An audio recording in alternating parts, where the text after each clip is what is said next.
All right, Morgan, Universe, welcome to the Yeah We Know podcast. You're in the ring with Jimmy and Hot Rod. Rod, how hot are you today? I'm actually not entirely hot, Jimmy, because I am at a high elevation. I am in the Smoky Mountains right now, doing another road gig here at a cabin near Gatlinburg. Got to take a little time off from the the Morgan empire that you've created. Get a little time away, but you can never be fully away, can you?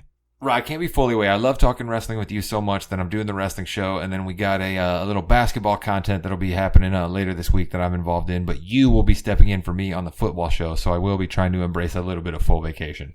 Yes, I need to put on the football hosting hat, and then Father Pete is joining us for basketball, and I cannot wait to talk to Father Pete. Father Pete's fantastic, isn't he? He's a Morganino Hall of Famer. Him and Evan Altman are our two Hall of Famers because anytime they are on, you're going to get good content. Just like you get good wrestling content from us on this show. And you can email us at I always do that, isn't it funny? You tweet us at YeahWeKnowPod or YeahWeKnowPod@gmail.com. Keep those questions coming in. We'll do another mailbag here coming up. But speaking of good content, Rod, the WWE actually put on a great pay-per-view that hardly anyone watched. Crown Jewel was one of the best pay-per-views WWE has had in a very long time. I would tend to agree with you, but we're also still onto the problem that you and I talk about so often, that it was incredibly long, which is like what leads me to my question. Jimmy, is it possible for them to put on a pay-per-view that good if it isn't that long? Yes. Oh, 100%. You could have knocked 3 or 4 matches off of this pay-per-view and it would have been fantastic. Let's just take a look real quick. Mansoor Ali could have been the opener for a smaller pay-per-view, just because you have to have Mansoor in there. He lives there, so probably, or he's from there, probably a big thing there. Doudrop and Zelina could have been out. Balor and Xavier Woods could have been out. And then you have your pay-per-view. I mean, that right there takes out about 20, 25 minutes of just, ring entrances and everything like that. And then also with all the video packages that they have to do, trim that down a little bit, have a good 6-7 match card. We should talk about the video packages. The video packages, because I hear you every once in a while make little cracks at it, right? Sure.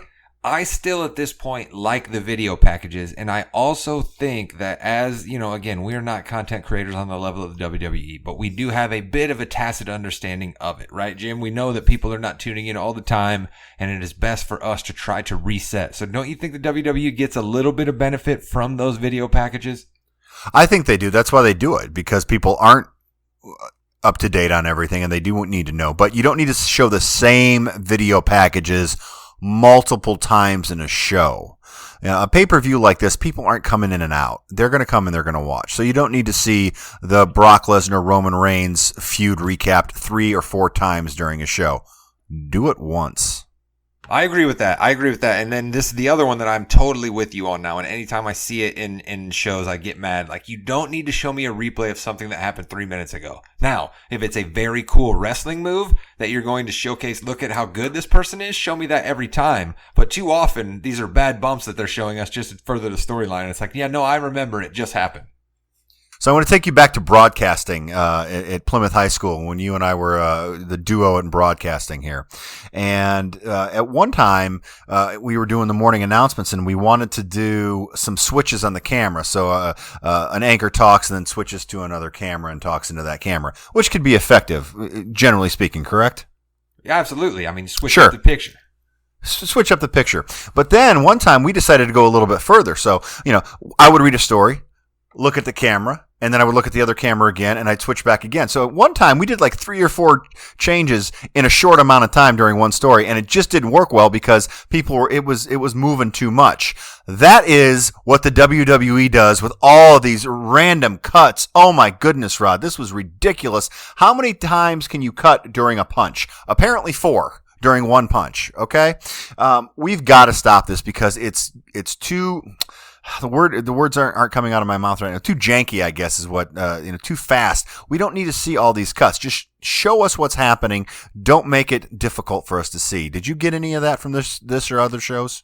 Oh, absolutely. Absolutely. And what I would ask you is, as someone who is a bit more versed in wrestling history than I am, what's the point of that? Are they trying to portray something, or are they trying to hide something? I think they're trying to hide something and give a lot more feeling of motion, but you don't need to do that for two reasons. Number one, these are trained professionals, so they know how to pull a punch. They know how to pull a kick. Generally speaking, yes, you're gonna see some things that miss. That's fine, but we still see those things that miss is the thing.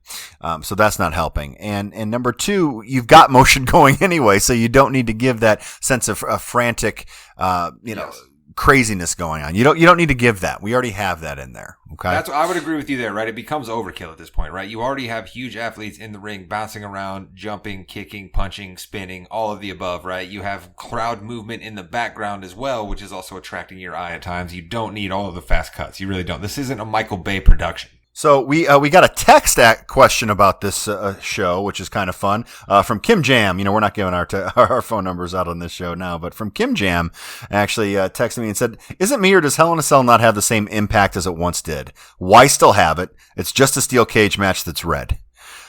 So let's talk.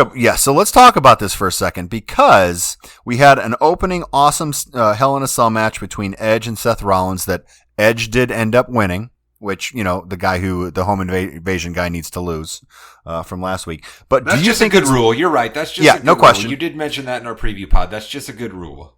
Listen, you're a Seth Rollins homer. I understand that. I understand you have to go buy him, but think a little outside the box with the home invasion stuff there, Rod. But did Hell in a Cell lose some of its impact since we've had so many? I understand and shout out to Kim Jam. It's been a while since I've seen Kim Jam face to face. Shout out to her. But I understand what she's saying, but at the same time, I believe that what Hell in a Cell does is, and I'm going to make a music analogy here, Jim, which is one I don't do as often. I usually go to the NBA on these analogies. Okay. Right? But I love Pearl Jam. Okay. I love seeing Pearl Jam almost anywhere that I could see Pearl Jam, right? But there's a little bit of something extra about seeing Pearl Jam at Wrigley Field, right? Pearl Jam gives a little bit extra. It means a little bit more to them. They tend to give me a little more stories and backlogs and interesting onlooks into their life because they're at Wrigley Field. And what I think Hell in a Cell does is for certain performers, and especially one like a Hall of Famer, like the Rated R Superstar Edge, and one who is a surefire soon-to-be Hall of Famer, and we might as well just give him Hall of Fame status right now, Jim. Is that something I can make happen? Can I email somebody and make Seth Rollins a Hall of Famer right now? You can email, yes, it's vince.mcmahon@wwe.com. All right. Well, I mean, I'm just saying, but you give a great venue like Hell in a Cell, right? I think you need to think of Hell in a Cell as the venue and not necessarily something that actually puts a constraint on them, as it gives them more of a canvas to paint with. Jimmy, do you disagree? I like your Pearl Jam analogy, because you're going to get songs, get new songs there. You're going to get songs that you haven't heard very much. I like that. I still think, though, that Hell in a Cell, since we have a pay-per-view called Hell in a Cell, has been diminished a lot. Now, this match deserved a Hell in a Cell, and that's why we need to go back to that. If a match deserves a Hell in a Cell, go with it, and then you can go a bit bigger. A Hell in a Cell should be once every couple of years, not you're going to get two Hell in a Cells, because you got to have the female Hell in a Cell, you got to have the male Hell in a Cell, twice on the same pay-per-view. I think it's diminished, but I think in this case it worked. The ending, he kind of missed the curb stop at the end a little bit, but it was still a good win for Edge. He finally got that big win, and then we did not see Edge again. We haven't seen him since that pay-per-view, so I'm interested to see if he's just going to take some time off. I would have to assume so. I mean, we're talking about he's in his 50s, is he not, or is he just 47? Oh, I love when you ask me these questions. I'm thinking Edge is going to be 48 years old. Let's see. Yeah, so, he's around there, I was going to say, clearly, it doesn't have to be exact, but anyway, I think he needs a little bit more time after a match like that, right? I mean, we didn't see him for a few weeks after Madison Square Garden. You know what I mean? We didn't see him for a few weeks after SummerSlam. We certainly didn't see him for a long period of time after WrestleMania. I think it's just clear that Edge is on a bit of the Mark Calloway kind of schedule here, right? He's a bit older. It's going to take him a little bit longer to recover from bumps, is it not? I think so, and I don't know why I bother Googling, because I know everything. He is 47 years old. Of course. So, that's why I do this to you, Jim. You always get mad and anxious that you're not going to be able to answer it, and then every time you usually have the answer. So, other highlights from the show. Again, overall good show. We got King Xavier Woods, and I didn't think they were going to do it. Actually, I did think they were going to do it. But then I flipped at the very end because the Demon King and all that. But, King Xavier, the cape didn't fit him, but he made fun of it, so that was great. But you know what? They didn't do anything on Raw with him, and that right there shows you they have no idea. Because on Raw on Monday, Xavier came out. They did the coronation. He talked for a while, didn't really say much. No one came out to challenge him. Nowhere to go with this. I'm a little nervous about what they're going to do with Xavier moving forward.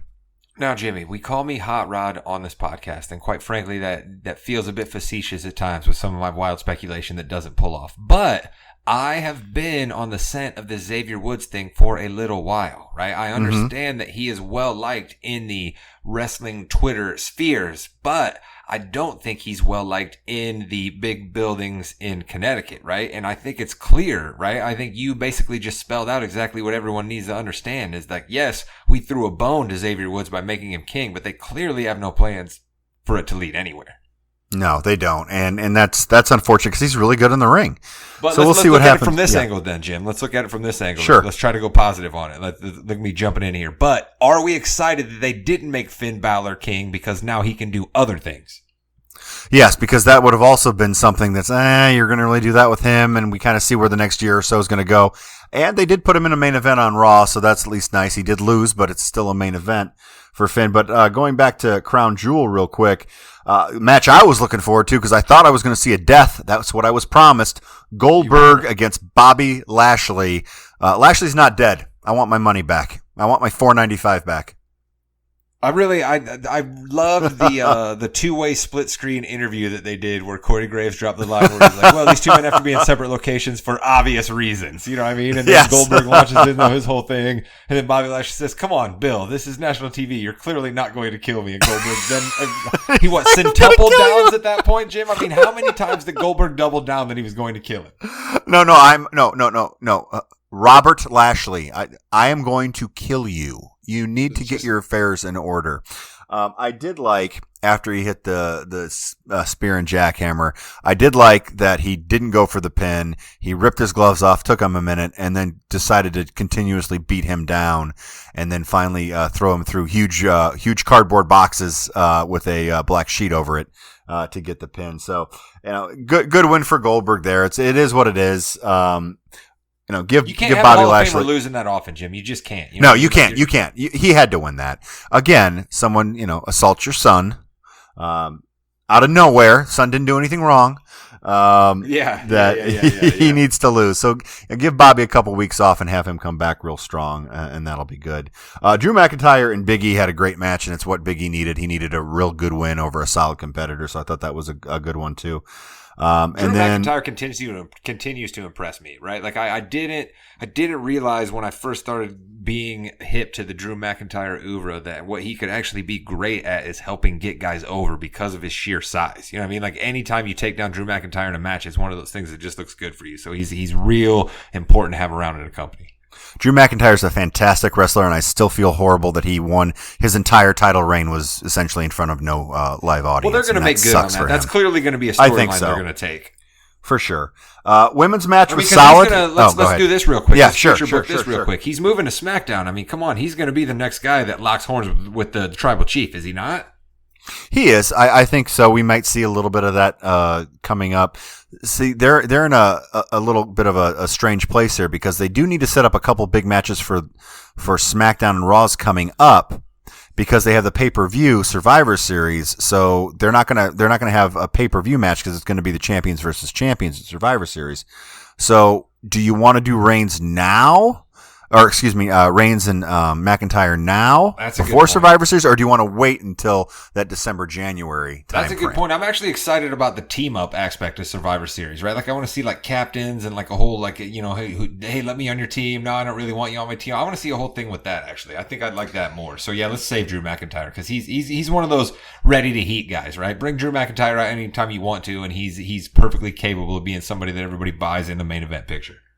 And of course, he's going to go against Reigns because Reigns defeated Brock Lesnar. We all kind of knew that was going to happen, and how it happened with the Usos and everything like that. Heyman does throw the belt in. Who did he actually throw the belt to? Perfect throw by Heyman, by the way. Got it kind of right in the middle there. But guys like us in wrestling Twitter can see no wrong in Paul Heyman ever, so of course he threw the belt perfectly. And then, of course, like I was going to mention, Becky Lynch retains the title against Bianca and Banks. Charlotte obviously was not involved in this one. They did wrestle in T-shirts over their normal gear. Yeah. It just makes the match just such a different feel. It just makes the match such a different feel. It's like they're at a slumber party or something.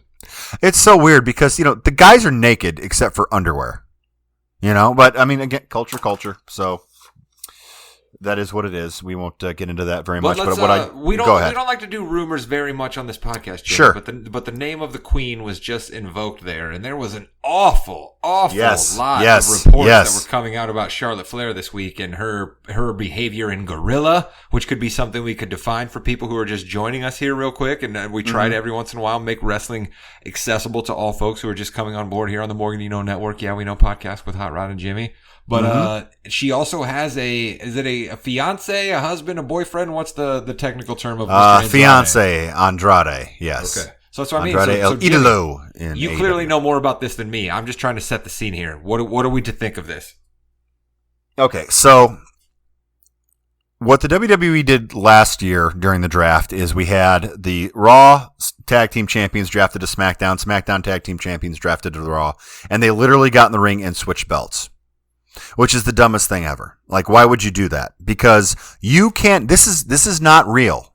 You can write in anything you want to make it so you don't have to have, like we did on Friday, a Raw Women's Champion and a SmackDown Women's Champion in the same ring, having to change belts and just hand over the belt. Like, what does that do for the meaning of the belt? What does that do for your title lineage? I mean, obviously some of the stuff they obviously don't care about.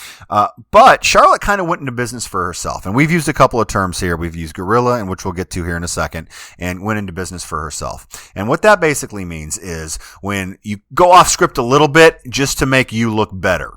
She was supposed to, in theory, and again, we're not in the writer's room. Vince has not let me in there in a little bit, but hopefully I'll get back soon. But we're not in the writer's room. Becky was supposed to at one point have both belts so she could do the Becky 2 belts gimmick. Well, Charlotte didn't want to do that. She kind of played a little tug of war with it, made Becky look a little bad. She dropped the belt on accident, according to Charlotte. But you can tell Becky's pissed. Sonya was pissed as well because this was not going how it was supposed to go. Sonya's not really good at hiding her emotions. She's not. She's not great as an official. No, she's not. As a manager, you need to make sure you take everything in and then delegate because, your subordinates will copy that. So we got to be careful there, Sonya. But anyway, so Becky throws the belt down. Becky throws the mic down. And then as soon as they get back into the gorilla position, and that is just on the opposite end of the curtain where they come out. So opposite end of the curtain, it's the TV show. Behind there, you have Vince McMahon and Bruce Pritchard and a bunch of other people who are sitting looking at monitors. They have headphones on. They're talking to the commentators. They're kind of running the show. That's where the show's being run from. Think of them like executive producers. Correct. So they're back there, and Becky and Charlotte apparently get in a shouting match to the point where Charlotte had to be either escorted or told to or asked to, or maybe someone walked her out of the arena because everyone knew that Charlotte did not do what she was supposed to do out there. Now, apparently Charlotte and Becky both said that this was a stupid idea. They went through it in rehearsal. Everyone said it was stupid, but they still did it. And if you do it, if it's on TV, you gotta follow. You've got to follow protocol. It did not work, obviously, at this point.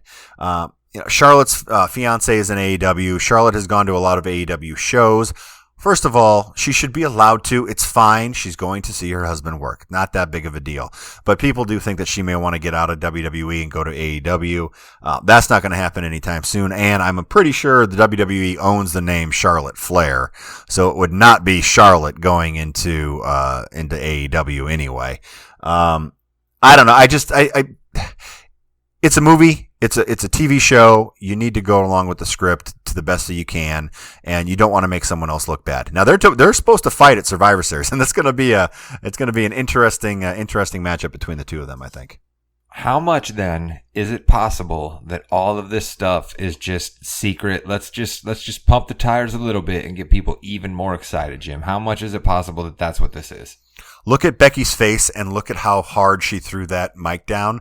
That was not scripted, but they're going to tell you, or they're going to make believe that it was scripted. They'll probably try to turn this into something, and it might work. It could definitely work because real heat is the best heat. So how much do you think that could work? Last question here. Okay, yeah. Last question here. How much do we think we should be worried about Charlotte Flair at this point, right? I mean, are we dealing with someone who's going to just continue to be difficult? Are her and Becky both known to be difficult? Is Becky more, like, how should we see this playing out, Jim? Come on, you know a little bit more than you let on here. No, I think. Well, I don't know Charlotte personally. I'm sure she's very nice, but individually. You know a lot. So, you know a lot of things you've heard. You know a lot of the sources to find the stories. Sure. So I think that. She's always been someone in the ring that it has to be perfect. It has to be this way. And that's why she's one of the best female wrestlers around. But when, you get angry at this person for doing that, when you slap somebody who has a concussion doing that, when you go into business for yourself, there's something going on there. And maybe, maybe she's not in a good place right now. Maybe she needs to take some time. But you never know what's going on in someone's head. But I think we have not seen the last of this type of, behavior, I don't believe. Okay. Let's see that saddens me a little bit because she is an absolute mega star in the professional wrestling business. I mean, her ability to get the crowd in the palm of her hands, her ability to bring heat, her ability to transfer heat, her ability to just work is second to none. So the WWE would be a lesser place if they lose Charlotte Flair. Okay, but they did lose Brock Lesnar, who was suspended indefinitely. Shocking, Rod. Now, yeah. I know you haven't been back as long as Brock's been back, but Brock Lesnar gets suspended indefinitely every time he comes back because it's a way to take him off TV. And you say indefinitely so you can bring him back whenever you want to when you feel that it's good to juice the storyline. So no, I completely get it. That's something that's not shocking to me at all. I continue to think that the WWE will try to have Roman Reigns lose sometime, but I'm beginning to see that, like, why not just have Roman just blow by Brock's record at this point, right? Why not have him just, like, put up, like, just over 2 years at this point as Universal Champion? Why not? What else do you got on the horizon? I agree. I mean, you got to build somebody else, unless Braun Breaker from NXT will be your WrestleMania 23 challenger. All over Braun Breaker. I think this is the third podcast in a row you brought him up. I know. I have to get NXT in there. They're having Halloween Havoc as we are recording this. They're having a ladder match on that as well. And he is maybe the champion by the time you hear this. I put this, such constraints on you, Jimmy. You would like nothing more than to just wax philosophical about AEW and NXT on this podcast. But I just constrain you so much by only following WWE, don't I? Speaking about waxing, dude. Speaking about waxing. Speaking about taking up 2 segments, Rod. On SmackDown, Roman Reigns promo. Now, don't get me wrong. The whole angle is great. But if I'm taking my kids, and that's how I look at this, if I'm taking my kids to a SmackDown, and the first 45 minutes I haven't seen one wrestling thing, my kids are going to be like, dude, what's going on? Why aren't they wrestling? That is a very, very long opening promo from Roman Reigns, Paul Heyman, and then Brock Lesnar eventually. Okay, what I'm going to do for our listeners here is try to pin you down on this again. How much of that is contractual? When a guy like Roman Reigns gets to the level he gets to, how much does he get to say to Vince, no, I don't wrestle that many times a month? Oh, no, he's not to that point yet. No, he's fine. All right, so Vince could make him wrestle a little bit more is what you're saying, and still it's Vince's choice at this point to I would just say talk less. Talk less. We don't have to have an opening segment last that long. You clearly have to have the presence of the tribal chief at all times. So what I'm asking you is, can Vince force him to wrestle a little bit more often? He could. Oh, for sure. Put him in tag teams, anything, 6-man tags with the Usos. Yeah, no problem. I just think you could benefit from having the tribal chief mix it up a few more times on Friday Night SmackDown than he actually does. That's I guess what I want to say here. Well, and that's what you should do, then put him in those 6-man with the Usos. I just want to hit real quick before we get to Raw. McIntyre and Zayn had a decent match. McIntyre, they're building him up. And then, hey, we've got this brand new awesome rosters. We're gonna shake things up, Rod. We're going to have Shinsuke Nakamura against Happy Corbin, that we already had a feud that lasted forever. And now they're going to feud again because he beat him because of the interference.